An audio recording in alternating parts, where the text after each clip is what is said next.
So the next speaker is Jean-Louis Martiel, so from the University of Grenoble in France, and from INSERM, which is the National Institute for Medical Research. So Jean-Louis has background in mechanical engineering, and uses computational models, so in order to relate the mechanics of the arterial wall, the interaction it can have with the motions of the heart and of the variation of the blood pressure, and in relation with the risk of plaque development in atherosclerosis. So. Thank you for the introduction and for inviting me and providing the opportunity to present my work. And I will, I'm sorry.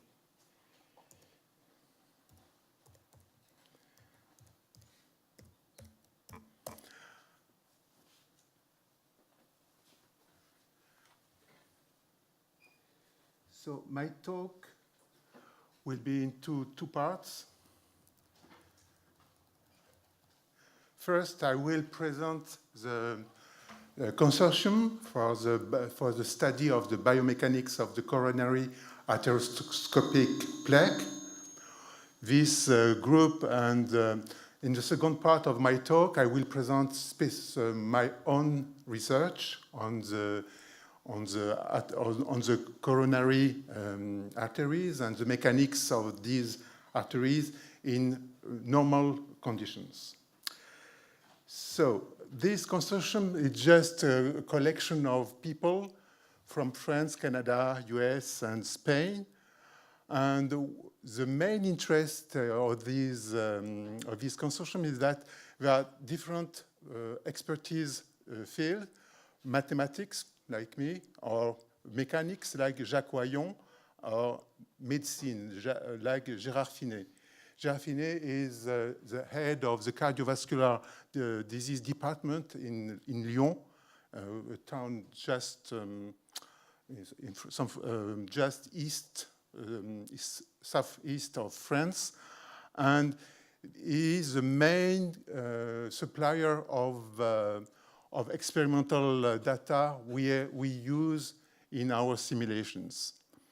We have also collaboration with some guy in Montreal, Guy Cloutier, for the PIV methods and the collecting the velocity of pixels in moving when the coronary is deformed and is expanded or is pressurized.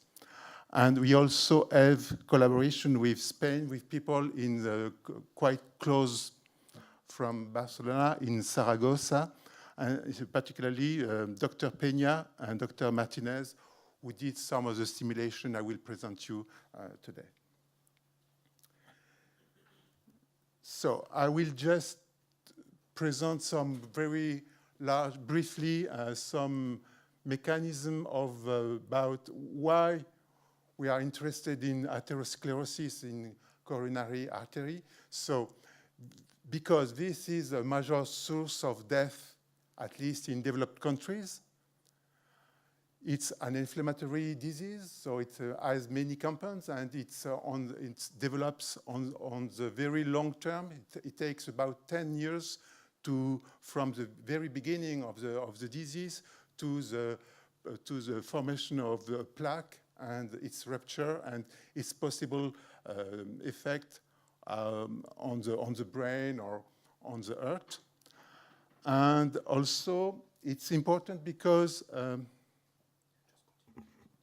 it's a way to understand how the mechanics can control a disease and can be a key factor to understand and to explain why the coronary plaque should break or can stay stable and is inert in the heart.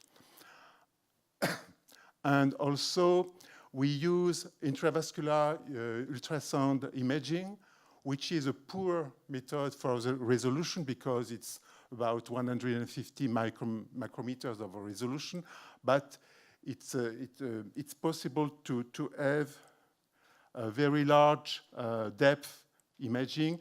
This is the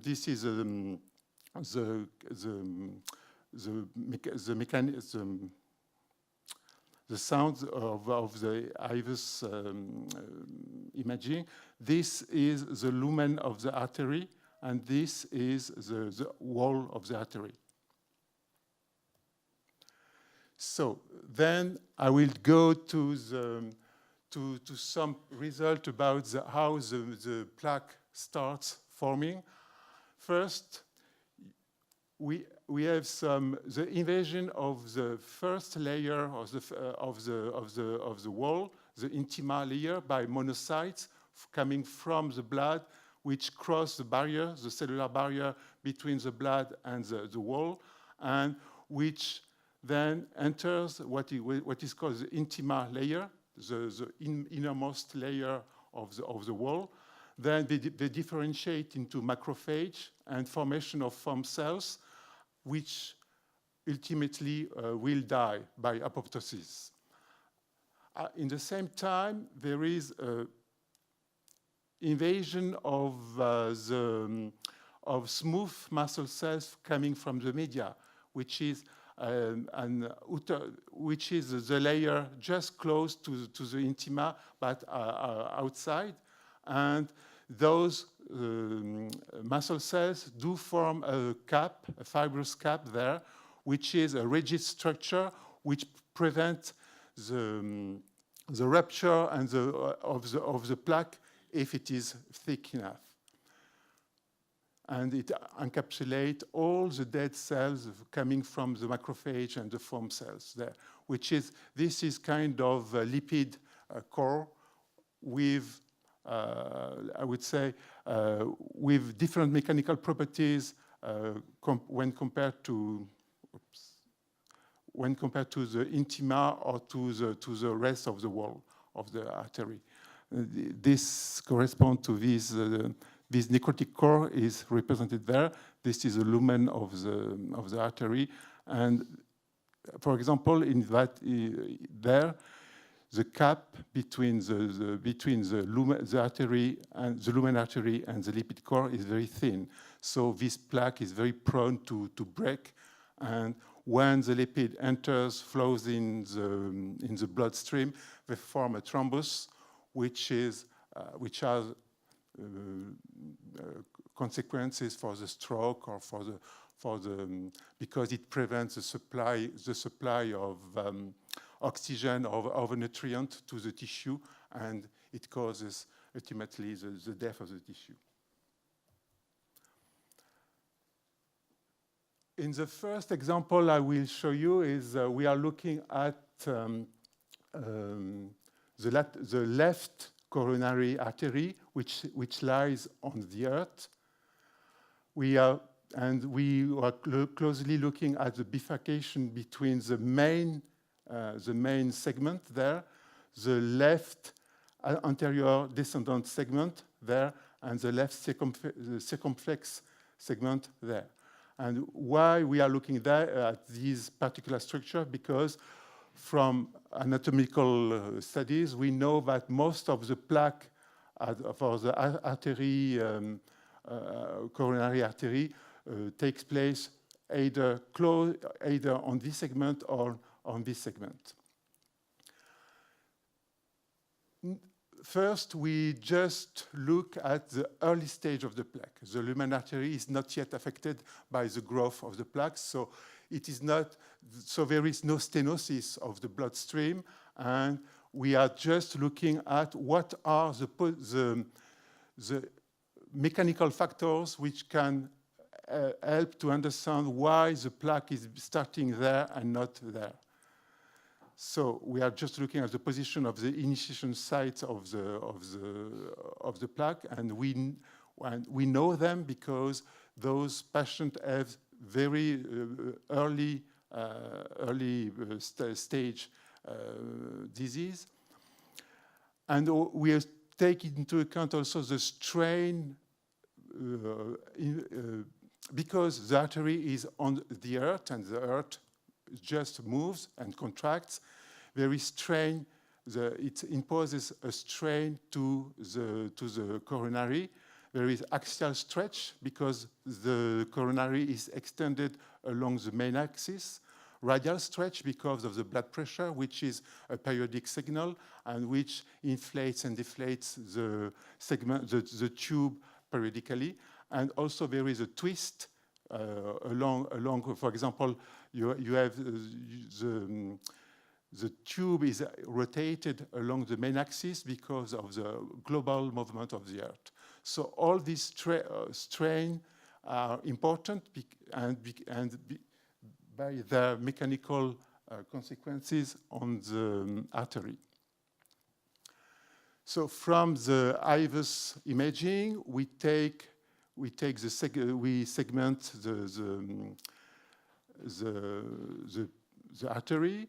We look at a series of sections, and we can then reconstruct a mesh inside the tube to do fluid simulations, and we can also mesh the wall of the artery just to compute the mechanics of and the stress and the strain of the wall.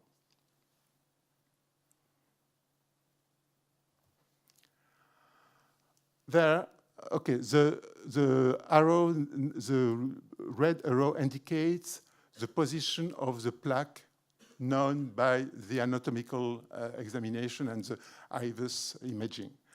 On the top image just indicates the fluid and the shear stress due to the blood movement in the artery. And we see that this was already known, that the zone where this stress is low are prone to initiate a plaque there, and there. But the originality of this modeling is that we can combine the fluid shear stress there with the wall stiffness we measured by looking at the way the wall responds to the strain imposed by the heart. So we have a nice correlation between the site of initiation of the plaque, the low shear stress from the fluid study, and the high wall the stiffness of the wall, which is high at the zone where the shear stress is low. So there is a nice combination between the three signals, and we know that, for example, migrating cells do prefer stiff substrate to stick on and to rather than soft substrate. So this is ongoing work with our colleagues in Spain, in Saragossa.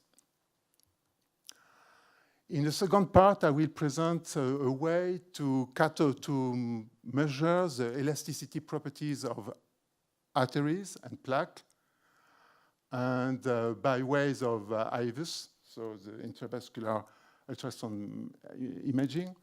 So the idea is to take a series of images, 30 images per second, and between two successive images, to derive the strain map. And because the change in the blood pressure between two images is small, the strain map is not that big. So we know that the strain is within the limit of the linear mechanics mechanical theory. So from these radial strain, we just collect by comparing this image and this image by just PIV, a particle image velocimetry method. We can derive the displacement and the strain seen by the wall due to the change in the blood pressure. And what we see, for example, the plaque, which is there, has a low strain, has a high strain. It moves a lot, and so we guess that this is a zone with a soft matter compared to the rest of the artery wall, where the strain is low or almost zero, and which do correspond to high stiffness material. So to start the analysis, we just write down the equilibrium equation, which is the divergence of the Cauchy stress is zero. We have no body forces there. We use linear elasticity because if we use the image at time t as a reference image, the image at time t+1 is not very different, and we know that we can use this kind of representation. So the Cauchy stress is the sum of a term which takes into account the incompressibility of the material times the strain tensor, epsilon, times the Young modulus, which is the unknown variable there, which may depend on the position in the artery in the wall.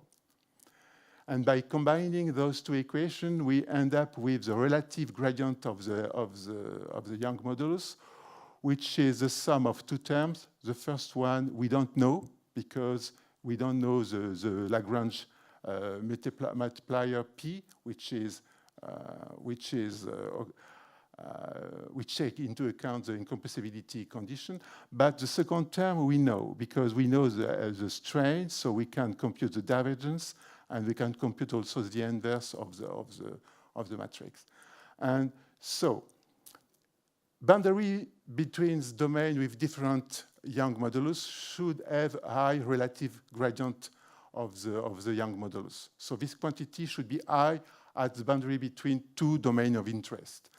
And by looking at this quantity, we can guess where the boundary. We can guess the boundaries between domains, how many domains, and we can also draw the boundaries. So just we start from the two images. We extract the strain diagram. Using these criteria, we can do smart segmentation of the map, and we can just take, for example, in this case, two domains. This is a lumen, so a domain with stiff material there, and a domain with a softer material there, which do correspond to the plaque, to the necrotic core of the plaque. And then, assuming some Young modulus, assuming that the two domains have different Young modulus, just by optimization and by comparing the output of this simulation to the strain map there, we can just assign different value for the Young modulus to the wall or to the necrotic core. In this case, we have just two domains, but in actual data, when you are dealing with actual data, with actual people, we extract the strain, and we can go up to 100 domains with different elasticity, and the method works very well. And we can just, for example, if you just consider 4 classes for the Young modulus between very soft material, 0 to 5 kilopascal, to very stiff material above 300 pascal, then we can map the elasticity of the coronary with a plaque. And in this condition, for example, the plaque is soft there, and this is a lumen. And in between the necrotic core and the lumen there is a large piece of material, stiff, not that stiff, but in intermediate range between the soft necrotic core and the stiffer wall. And we know from that, we can predict that this plaque is more or less stable. And we can tell the medical doctor that this plaque has no chance to break in the future. So now I will go to my second part of the presentation.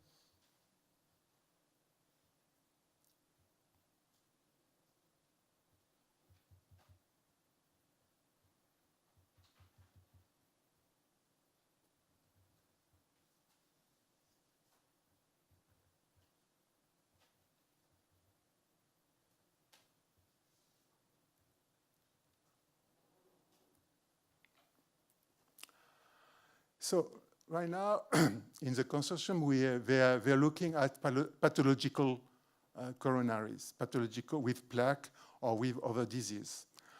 But we don't know, and this is it's a pathological situation. We don't know the behavior of the normal human coronary. And we don't know the importance, for example, of the activity of the smooth muscle cells in the media, or the role of the residual stress in the wall itself. So by this study, I want to address these two parameters. So the activity, the constriction, the natural constriction of the artery in the normal coronary system, and the presence of the residual stress, and how this residual stress do control the physiology of the coronary. I did this work in collaboration with Jacques Ohaillon in Grenoble, Manuel Lagache, and Gérard Finet, the medical doctor in Lyon, who supplied us with all the anatomical samples and all the data either in vivo, in normal people, or pathological, or people with diseases, or in vitro from anatomical samples. I will start from by giving you some information about the structure of the wall of the artery. The wall is made of 3 layers, which are there: the intima, the media, and the adventitia. The intima is at the innermost part of the pipe, and the adventitia is at the outermost part of the tube. The intima is thin; it's just a unicellular layer. It seems it has no mechanical role. At least it's our assumption. It has a very important role in just by signaling and by hosting all the pathways from connecting the signaling of blood molecule to the artery wall. The smooth muscle cells are in the media there, and they constrict the lumen area.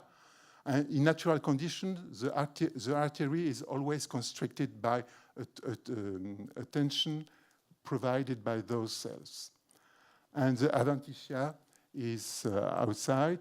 In the media and adventitia, there is also collagen fibers, which play an important role in the mechanics of the artery, as I will explain in a few slides. Now I will focus on 2 clinical parameters, which are routinely performed at the bedside of any patient in hospital, and which are very important for medical doctor for their diagnosis, to diagnose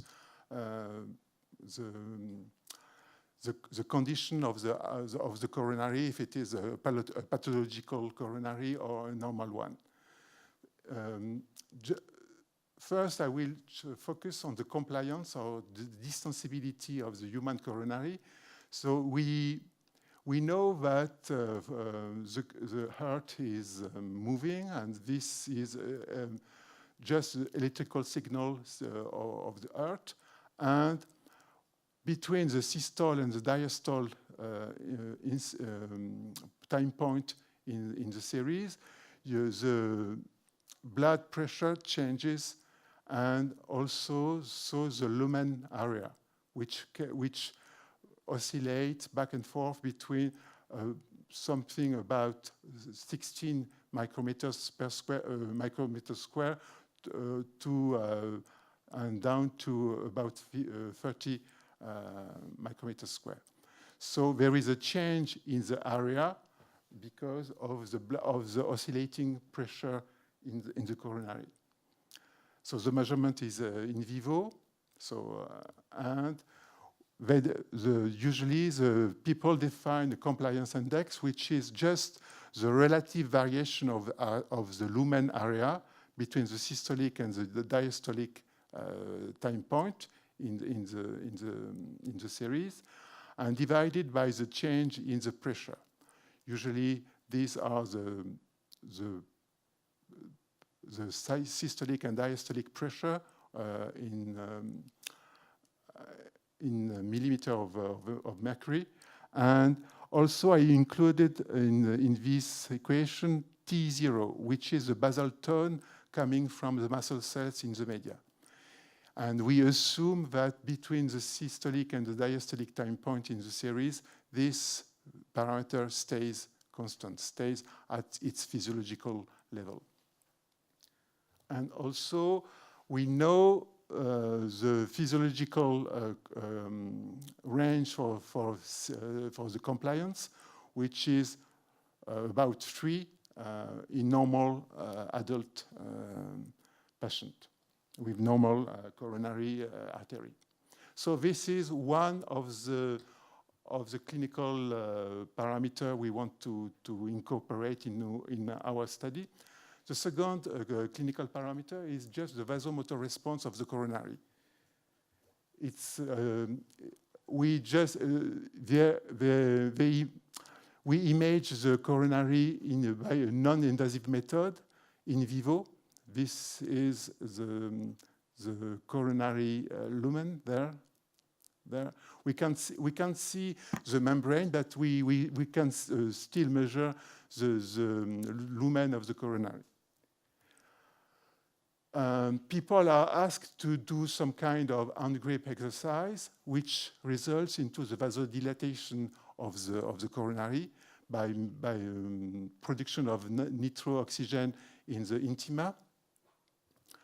And they measure the response, the vasomotor response, by just looking at the ratio of the lumen area when after exercise and before exercise. So before exercise, the lumen area is relatively small. After exercise, this quantity has increased.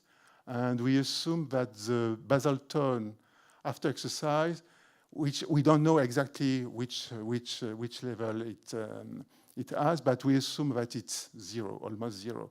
So, and this ratio indicates the change in lumen area. And hopefully we have some physiological value for this response, which also we will incorporate in our approach. Now this is the proof that the arteries are naturally stressed. So this is a piece of coronary artery which is closed. It's just a kind of tube, and it's not exactly a perfect circle, but we can assume that you have a correct mapping between this structure and a perfect circle. And when you cut the ring, the tube, and wait long enough, about 10 to 16 hours, it opens up and remains in that configuration. This tells you that this configuration, although it's an equilibrium configuration, is not stress-free. And these are very strong consequences for the mechanical, so for the global behavior of the artery coronary. So there are two ways to measure, to quantify the importance of the residual stress, either by looking at theta, this angle, or by this one. They are both, in the literature, they are both used. And in this study, I will use these alpha parameter, which is just equal, just a very simple geometry argument tells you that this alpha is just also this theta. So when alpha is 0, this means that there is no residual stress in the closed tube. When alpha is just pi or 180 degrees, then the open ring is just flat, and there is a lot of stress in this configuration.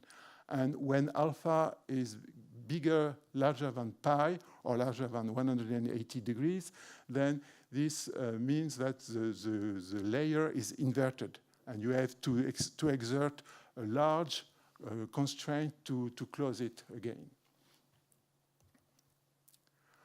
These are the data I got from Gérard.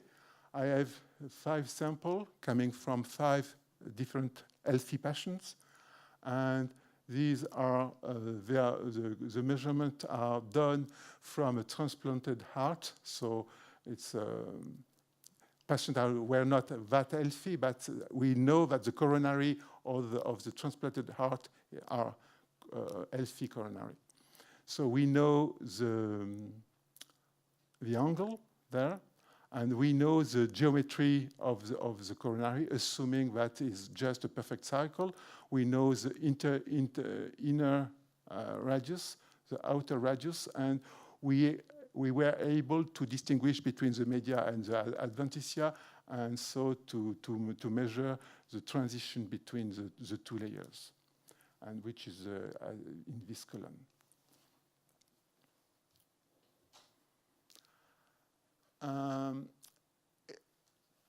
In fact, this is a very simple this slide shows you a very simple way to prove the existence of residual stress. But there are still the 2 layers are just together there, and we are not sure that okay, this situation is stress-free, but it's stress-free when the 2 layers are connected. And we are not sure that each layer has the same stress-free configuration if it were separated from, for example, if we dissect the wall and separate the media from the adventitia, it could be that each layer has its own stress-free configuration, and this is true. For example, if we start with a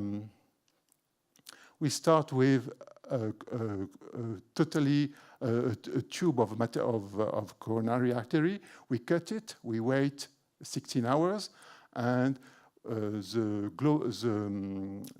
stress-free configuration for the whole wall is a little bit inverted, but it's almost flat. And now if we dissect this piece of wall into the media and into the adventitia and the media, we see that each of those two layers has its own stress-free state. And the adventitia is quite flat. The media is a little bit bent outwards, because I remember we close we close by on the right. This disc indicate the side of the external part of the artery when it were at the beginning. So the media is a little bit inverted, and the adventitia is flat.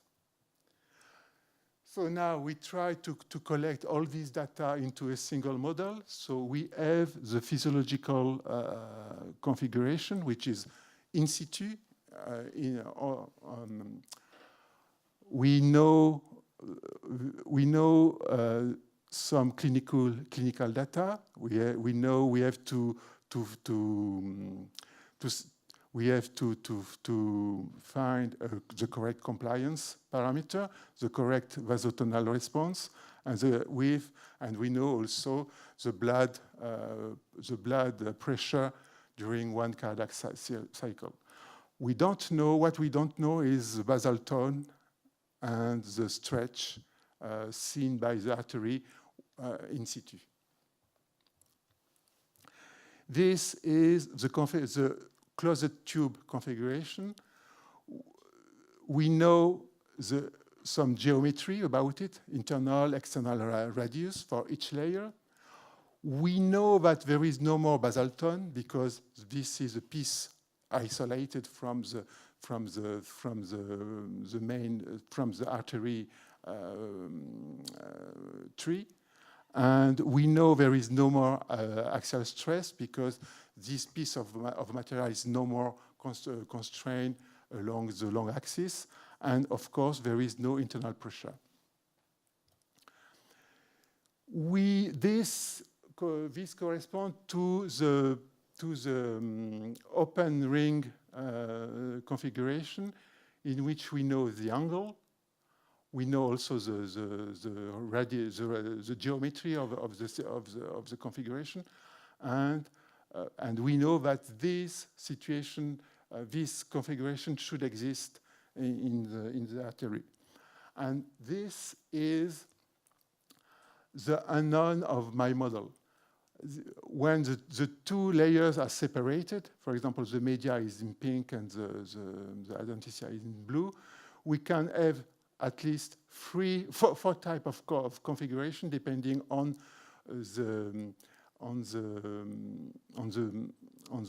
stress-free configuration for each layer, and we don't know their angle and their geometry. But we have a constraint. We assume that each layer is in its stress-free state. And now, if we take together all these constraints, we see that we have some specific path from one stress-free configuration to the physiological configuration. For example, if we start from these two situations for the adventitia and the media, we can glue together to get this open ring configuration. Then we can close the ring, and then we can inflate and activate the smooth muscle cells. And there is and just by looking at all these constraints and parameters, we can solve the problem. So just to remind you what is known and what is not, what is the expected output of the model.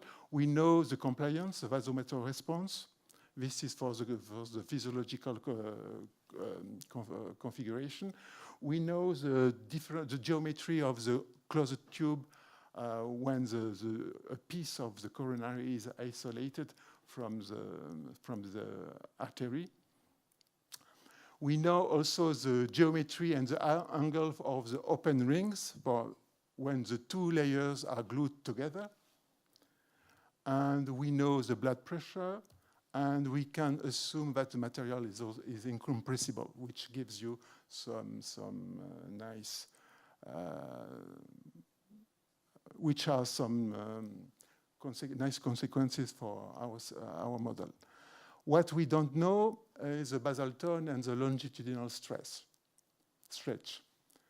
And these two are very important because we have no way, right now there is no way to experimentally know, to experimentally measure the basal tone, the stress, the tension exerted by the smooth muscle cells in the media, or the amount of stretch seen by the artery in the in situ. We don't know the stress-free configuration, the angle and the geometry for each layer. We don't know the residual stress distribution, and we don't know the stress-strain distribution in the physiological configuration, which is very important because this is the configuration which is at work every day.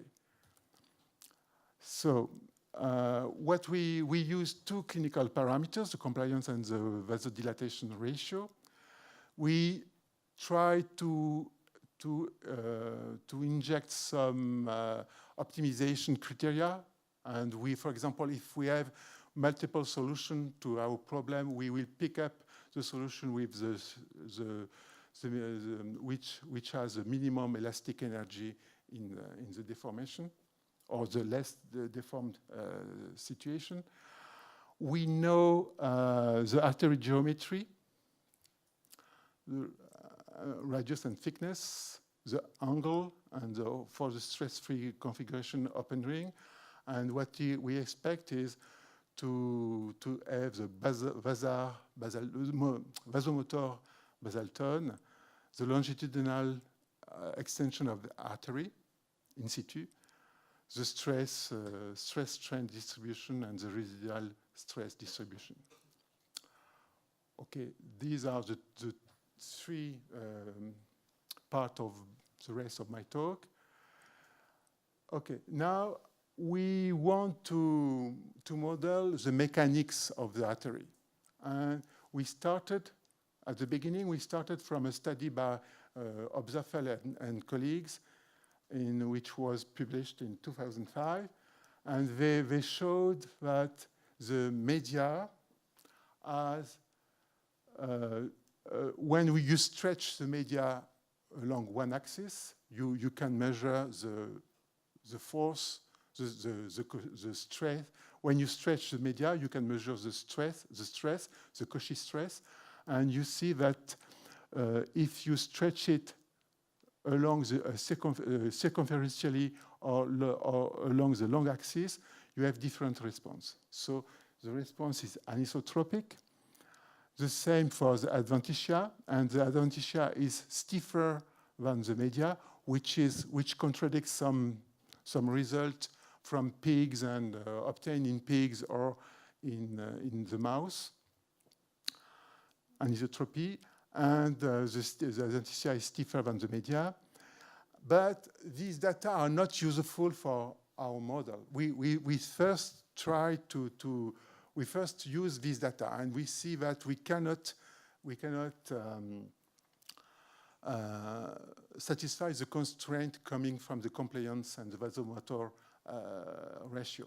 So, and we just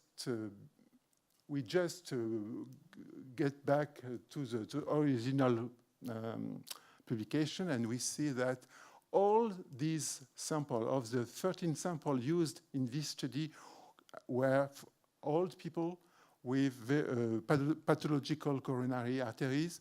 So these data cannot be used to model normal coronary arteries. So we went to another publication, the same group, 2 years later, and which seems to represent a better behavior for normal, which could be applied in normal coronaries. There is still an anisotropy because if you apply a circumferential stretch or longitudinal one, you have different responses. But in that case, the media is stiffer than the adventitia. The blue and the red curve are different. So we use this energy function because we don't have any other option right now. We start from the stress-free configuration, and we just follow one path from any of those four configurations to the physiological one, to the unique physiological one there. This is just, I will skip it, it's just a way to organize the data and the vector, unit vector to represent the data. Okay, this is for the open ring. I will skip it, I'm sorry. So, this a little bit of continuum mechanics. We consider a map between reference or initial configuration. In our case, when the two layers are separated, is a P. This is a reference, our reference configuration, and all the other configurations are just final configurations for us. So we use a map between the reference to the deformed or final configuration of the artery. We define just a very simple geometrical model, with a cylindrical geometry. Half the deformed radius, which is a function of the initial radius. The theta, the angle in the deformed configuration, is just is the angle in the initial configuration, and this is a ratio of the opening angle of the final over the initial configuration. And if this factor is 1, we just have no closure. And for example, if you just go to an open to a closed configuration, you just put pi there and the corresponding angle there. And this is the stretch, longitudinal stretch, lambda z. This is a gradient, and an important quantity, which is its determinant, I will use later. And these are the radial, circumferential, and longitudinal stretch factor, which takes the amount of compressing or stretching of the material in the different layers. We use this is a way to model the total deformation. Is the green Cauchy tensor, and it will be used later in the energy function. And what is important is the deformation of the layer is seen through those three parameters, which can be computed from the green Cauchy tensor. And in fact, I will use just the first one, I1, which is the sum of the diagonal terms of the matrix C.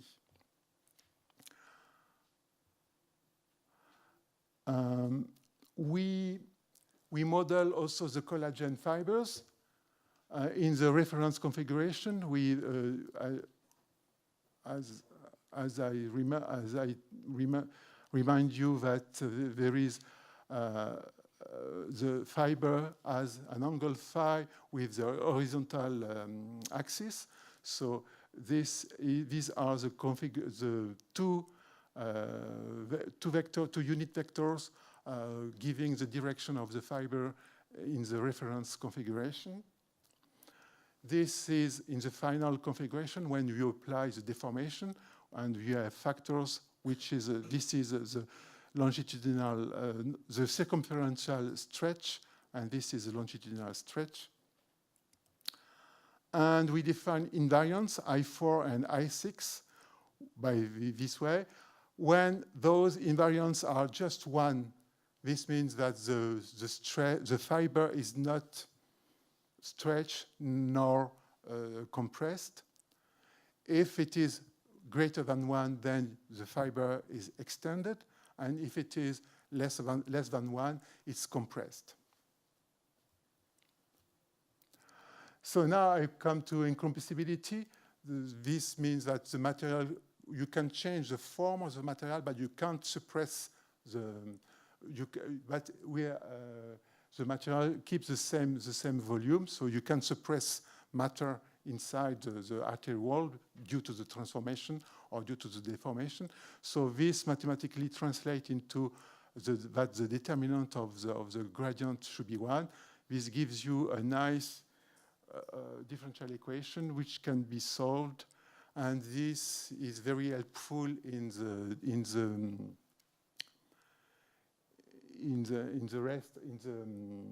the determination of the solution, of the global solution.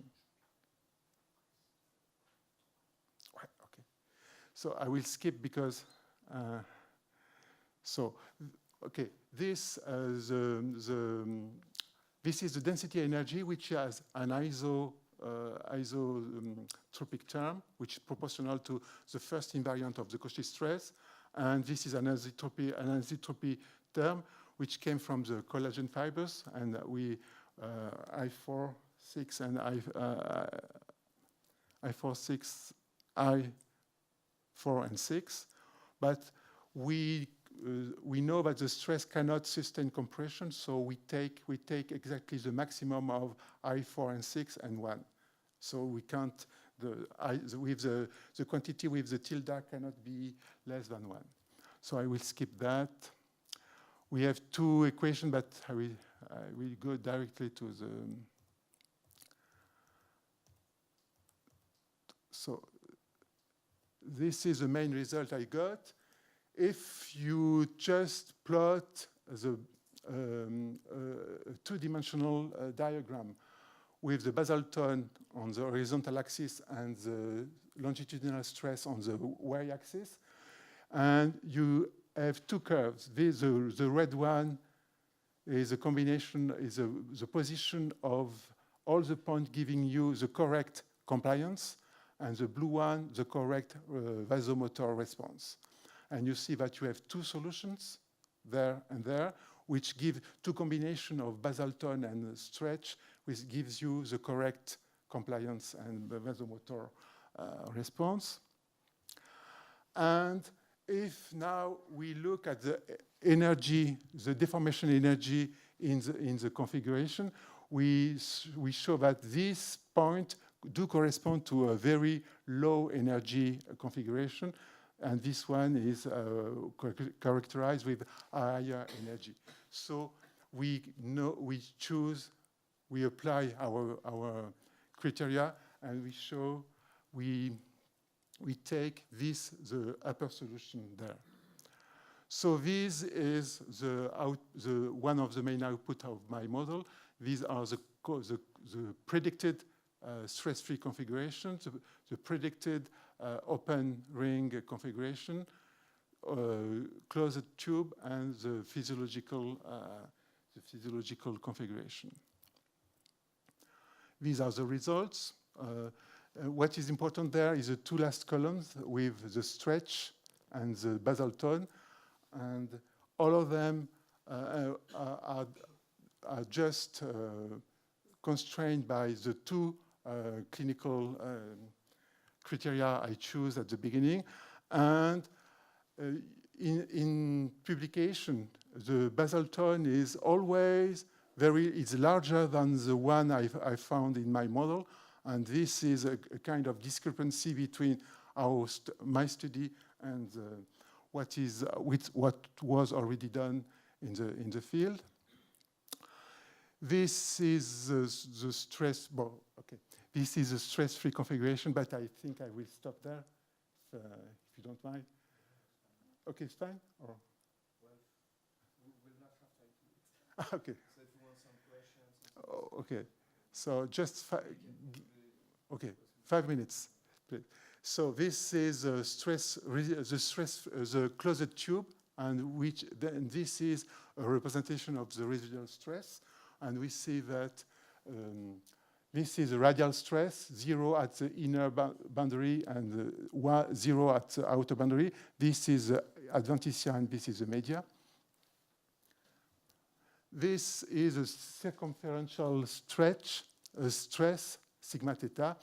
And we just verify that the average value of these of the stress is 0, because this represents a stress-free. This is a residual stress, and this is a nice property of residual stress in configurations. This is the stress in the physiological distribution. At inner side, the stress balances the blood pressure. Outside, it's 0. And this is the stress, the distribution of stress in the physiological condition. And we see that the stress is almost uniform on the media, the stiffer part of the material, and it increases a lot in the adventitia. And I think I will stop there. I'm sorry, I was too long. Well, thank you very much.